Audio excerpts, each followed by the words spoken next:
치료와 가족생활 주기에 대한 강의, 일반 체계 이론에 대한 기본 개념들을 계속해서 나누도록 하겠습니다.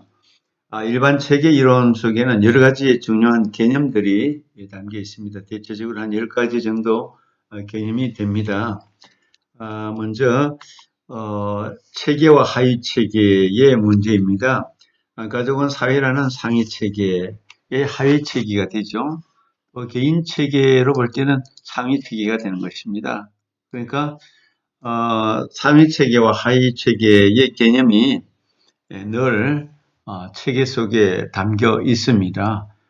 개인도 가족 속에 있고 가족은 또한 대가족 그 위에 어떤 확대 가족도 있을 수 있는데 확대 가족 밑에 또 하위 체계들이 있는 것처럼 개인과 가족 사이에는 체계와 하위 체계 이런 개념이 늘 상존하게 되는 것입니다. 그래서 가족이라는 전체 체계를 이해하기 위해서는 가족과 상호작용하는 상위 하위 체계의 특성을 잘 이해를 해야 된다는 것이죠. 체계는 시스템으로 살아있는 그 유기체와 같아서 체계 안에는 여러 가지 활동과 관계성과 내용을 담고 있습니다. 만약에 기계라면 기계는 작동할 때는 어떤 기능이 있지만 작동하지 않을 때는 완전히 죽어 있고 고장이 나면 꼼짝을 하지 못하지만 그러나 체계는 항상 살아 움직이고 관계를 맺고 상호 관련성, 상호 의존성, 상호 작용, 피드백 이런 개념 속에서 체계가 움직이고 있습니다. 그래서 가족이라는 개념 속에는 체계라는 그런 개념과 늘 맞닿아 있다. 체계를 잘 이해해야 된다는 것을 기억하시면 좋겠습니다. 그리고 체계는 이 경계, 보더라인이라고 하는 경계가 있는데 경계는 체계를 내부와 외부로 구분하게 되죠. 그래서 경계선이 늘 있는데 어떤 조직이나 어떤 구조나 생명체 또 기관들, 특별히 우리나라와 북한도 어떤 경계선을 가지고 있습니다. 경계선이 있어야지 그 내부와 외부로 구분이 되고 내부와 외부로 이렇게 서로 소통하는 그 과정, 투명성이 결국은 건강하냐 건강하지 않냐 그것을 구분하는 기준이 되기도 합니다. 체계가 외부 체계와 상호작용하면서 에너지와 정보를 교환한다. 예. 체계에 필요한 에너지와 정보를 보호하고 또 해로운 것을 배출해내는 거죠. 예를 들어서 작은 우물이나 호수가 있다고 해도 그곳에 어떤 그 외부와 내부의 경계선을 가지고 물을 받아들이고 물을 배출하고 그래서 계속해서 움직이고 상호작용하면 그 호수는 살아있는 호수가 될 것입니다. 만약에 받아들이지 않고 계속 머물러 있으면 물은 썩게 되고 호수의 기능을 상실하게 되겠죠. 이처럼 어떤 조직체, 어떤 생명체, 어떤 기관이든지 경계선을 가지고 외부와 내부로 구분한다. 한 개인도 그렇고 가족도 보더라인이라고 하는 이 경계선을 가지고 외부와 내부를 구분하게 되는 것입니다. 가족 체계의 경계는 개인 간, 또 하위 체계 간, 또 가족과 더 큰 상위 체계 간의 에너지와 정보를 주고받고 서로 접촉하는 정도나 문제 해결을 위해 상호 교류하는 정도가 차이가 있다. 경계를 통해서 개인 간의 하위 체계 간에 또 그 위에 상위 체계 간에 서로 정보를 주고받습니다. 그래서 이것이 상호 소통이 잘 되는 그런 가족은 건강한 가족, 우리는 그렇게 말합니다. 기능적인 가족, 그렇게 말합니다. 그래서 역기능적인 가정이 되지 않기 위해서는 이 경계가 너무 견고하든지 너무 열려 있든지 그렇게 해서는 안 됩니다. 어느 정도의 투명성과 어느 정도의 경직성이 잘 조화를 이룰 때 그 경계가 올바르다고 표현할 수가 있죠. 우리와 북한 사이의 경계가 아주 상당히 좀 리지드하다, 견고하다 이렇게 봅니다. 그러나 미국과 뭐 캐나다, 미국과 멕시코 그 경계선은 우리와는 조금 다른 경계선이거든. 모습을 보이고 있는 거죠. 특별히 유럽 같은 경우는 나라 간의 경계선이 뭐 그렇게 아주 견고하지 않습니다. 자유롭게 지나갈 수 있는 그런 상호 교류가 잘 되는 경계선이라고 볼 수가 있겠죠. 그것이 곧 건강성을 표현하는 것이다라고 말할 수 있습니다. 기능적인 경제 가족원이 자율적이고 독립적이다. 예, 이것이 바로 건강을 말하는 거죠. 자율적이다, 독립적이다. 기능적인 가족은 이 경계선에서 이미 판결이 나게 되어 있습니다. 친밀한 관계를 맺고 소속감을 느끼도록 상호작용을 잘하게 되어 있습니다. 이 경계선을 보면 그 가정의 경계선을 보면 그 가정이 따뜻한 가정이다, 건강한 가정이다, 기능적인 가정이다, 건강치 못하다 이렇게 말할 수가 있습니다. 전문가의 눈에서 볼 때 그 가정의 경계선, 개방적이다, 또 폐쇄적이다 여러 가지 차원에서 우리 가족치료학자들이 또 가족치료자들이 한 가정을 바라볼 수 있는 시선, 시각, 관점 이것을 예민하게 파악하고 또 준비되어야 할 것입니다. 개방성과 폐쇄성도 같은 입장에서 우리가 이해할 수가 있겠죠.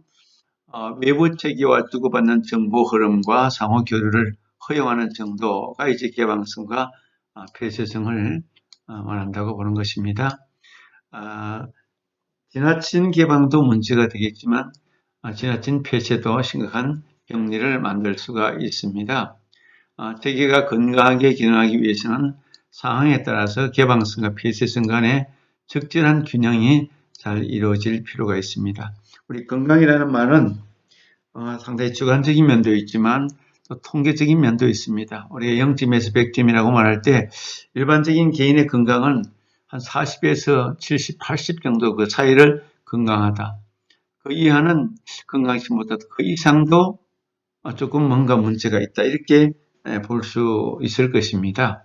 그래서 적절한 균형, 개방성과 폐쇄성에 있어서도 적절한 균형이 잡혀 있을 때 그것이 건강하고 기능적인 가족 체계다, 구조다 그렇게 말할 수 있습니다. 피드백은 어떤 과정의 행동의 결과에 대한 정보를 그 근원에 전달하는 과정, 근원으로 다시 돌아오는 과정이죠. 자기 조절 메커니즘이다 그렇게 표현을 할 수 있습니다.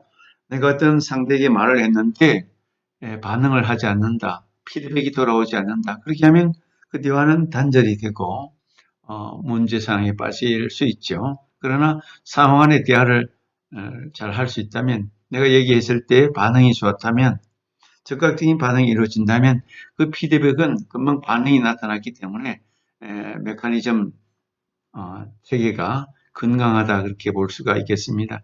가족 간에도 부부 간에 한 사람이 대화를 하고 한 사람이 반응을 적절하게 했을 때 그 가정은 기능적인 가정이 되지만 아빠가 얘기를 했는데 아들들이 방 안에서 나오지도 않고 소통이 되지 않는다면, 피드백이 없다면 그 가정은 건강하다고 보기가 어려울 것입니다. 이처럼 부적 피드백이 있고 정적인 피드백이 있습니다. 부적인 피드백은 안정성을 유지하는 방향으로 나가는 것이고, 정적인 피드백은 체계를 변화시키는데 초점을 맞추는 그런 피드백이라고 볼 수가 있습니다. 안정과 변화, 이 두 가지가 아주 중요한 요소죠. 우리나라에도 정치가 보수가 있고 진보가 있는 것처럼 변화를 추구하는 쪽과 안정을 추구하는 쪽, 모든 조직에게는 이런 양자가 항상 존재하기 마련입니다. 그래서 이 두 가지의 균형이 또한 기능성에 있어서 중요합니다. 가족 체계는 상황에 따라 부적 피드백과 정적 피드백을 사용해 가면서 환경에 적응해 나가는 것입니다.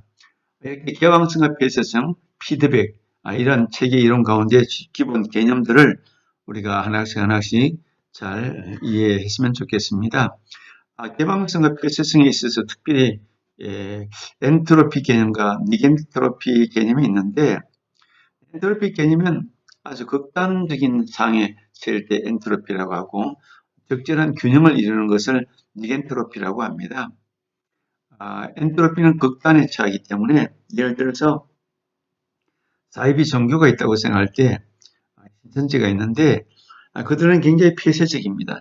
아주 자기들끼리는 친밀한 것 같은데 사회적으로 이웃과의 관계에 있어서 완전히 폐쇄를 시킵니다. 왜냐하면 자기들이 노출되면 존재 자체가 위협을 받고 여러 가지 불합리하고 부정적인 측면이 많아서 여러 가지로 존재 자체에 타격을 많이 받기 때문에 폐쇄적인 그런 극단에 처하게 됩니다. 엔트로피 상황에 그렇게 처하게 되는 거죠.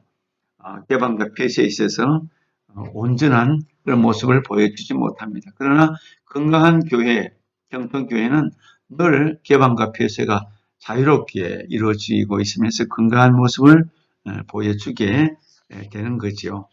그런 차원에서 우리는 이런 개념들이 건강과 건강하지 못하다, 역기능적이다, 기능적이다, 이런 개념과 맞닿아 있다는 것을 잘 이해해 주시면 좋겠습니다. 일반적인 이론의 순환적 인과관계를 우리가 한번 살펴봅니다. 순환적 인과관계, 선형적, 선적인 것이 아니고 순환적이다. 그런 차원이죠. A와 B는 서로 영향을 미치며 A의 행동은 B의 행동에 논리적인 그런 보완이 된다. 어떤 가족 치료라는 측면에서 볼 때 어떤 순환적인 인과관계가 이렇게 이루어집니다. 그 잔소리하는 어머니, 또 늦은 귀가하는 남편과 아내가 잔소리 늦은 귀가, 이거는 뭐 충분히 서로에게 핑계를 대고 서로에게 투사하면서 이런 원인과 결과, 인과관계가 계속 이루어지면서 어떤 변화, 어떤 고침, 치유가 일어나지 않습니다. 그러나 이제 펑추의 신 마침표라는 관점에서 순환적인 인과관계를 변화시키기 위해서 맞춤표, 여기서 만약에 딱 끝을 내버리면 마침표가 일어나게 되면은 이런 관계가 변화가 일어나죠. 한 사람이라도 투사하지 않고 한 사람이라도 어떤 내용에 대해서 그대로 수용하게 되면 마침표가 일어나면 문제가 바뀌게 돼 있습니다. 한 예를 들어서 집안에 아이가 울고 있을 때 그 아이가 울고 있는 원인이 이제 형이 놀아주지 않아서 울고 있다 이렇게 봤을 때 선형적으로 보면 형이 문제입니다. 형이 놀아주면 모든 문제가 풀리게 되는 거죠.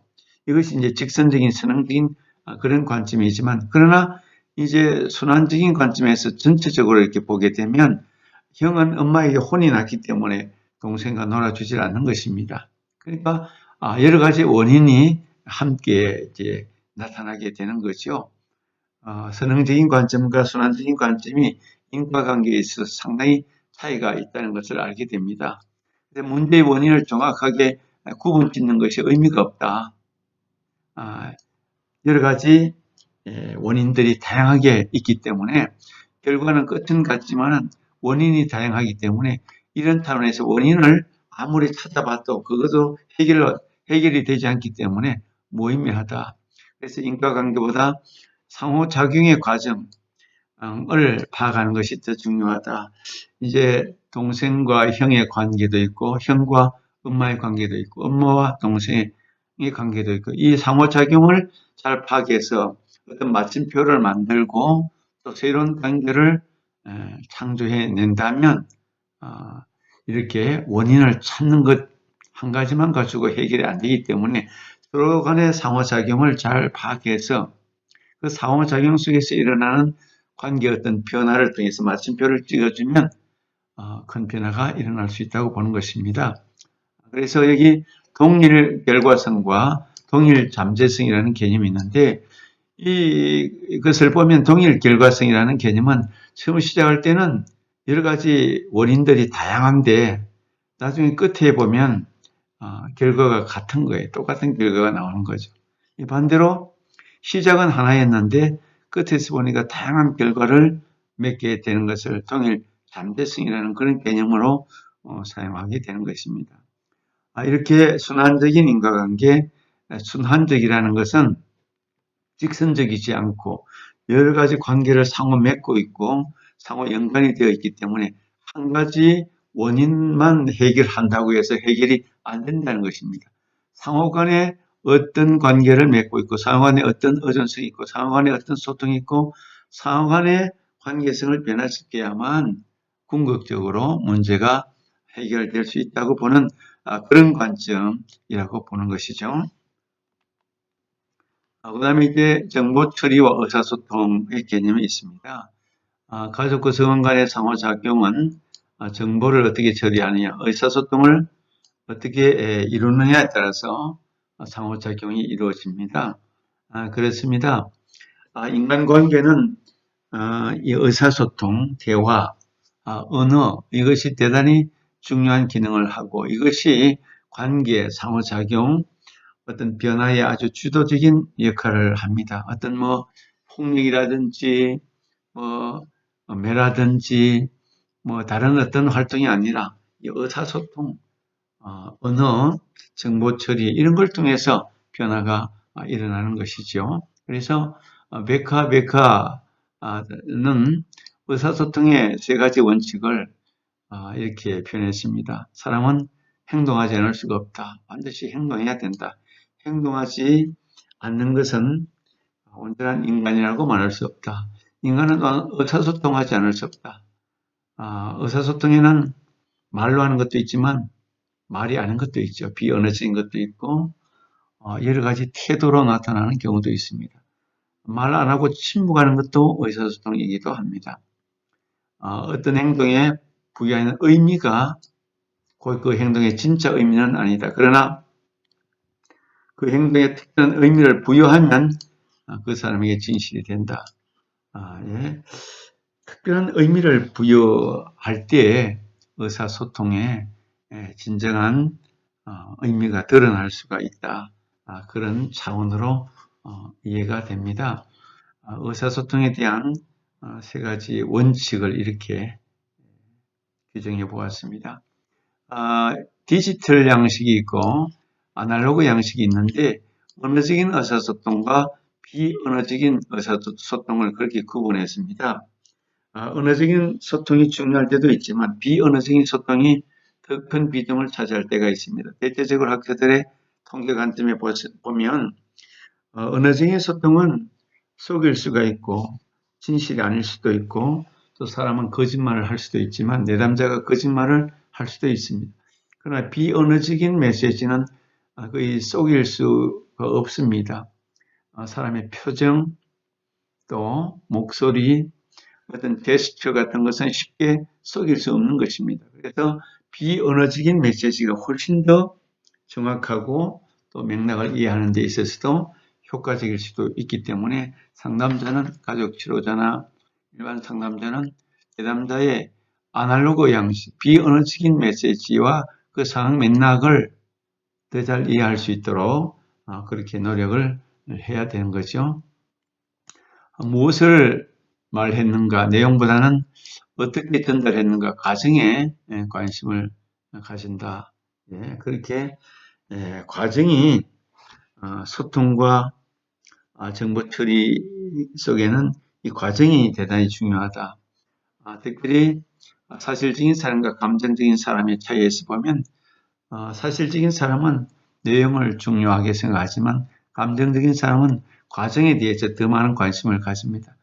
상담은 어떻게 보면 과정에 더 큰 비중을 둔다고 볼 수가 있습니다. 내용도 중요하긴 하지만 과정에서 어떻게 전달되고 어떻게 받아들이고 어떻게 수용하고 어떻게 공감하고 어떻게 나누느냐에 따라서 전혀 다른 관점이 만들어지기 때문에 가족 안에서도 내용이 있는데 그 내용을 어떻게 전달하고 다루느냐에 따라서 가족 간의 의사소통의 능력과 양과 질이 달라질 수가 있겠죠. 규칙이라는 차원에서 볼 때 가족 규칙은 가족의 상호작용을 지배하는 행동 규범이나 기대치를 만드는 것입니다. 가정마다 규칙은 다 다릅니다. 엄격한 규칙을 만든 가정도 있고 아주 유연한 규칙을 만든 가정도 있습니다. 그 규칙에 따라서 가족의 건강성이 또 드러나게 되는 거죠. 가족을 지배하는 규칙을 파악함으로써 가족 체계를 이해할 수가 있습니다.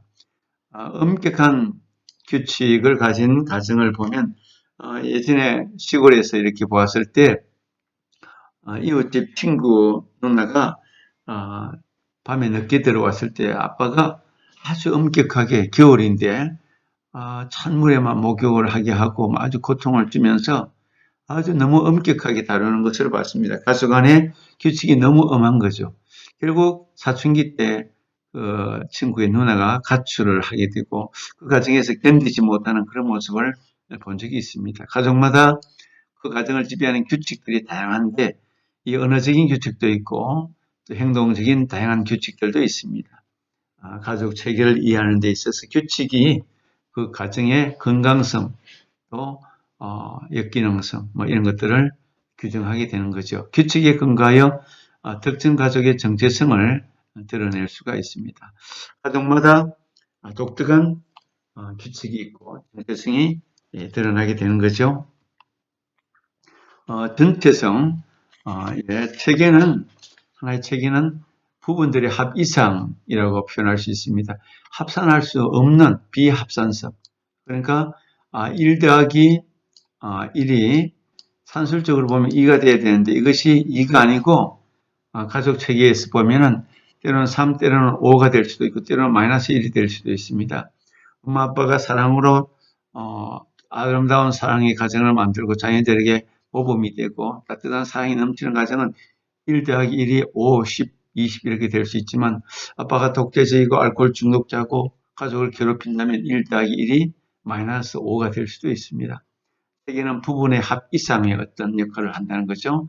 각 가족원의 특성과 함께 가족원 간의 상호작용의 특성까지 파악할 때 가족 체계의 특성을 이해할 수가 있습니다.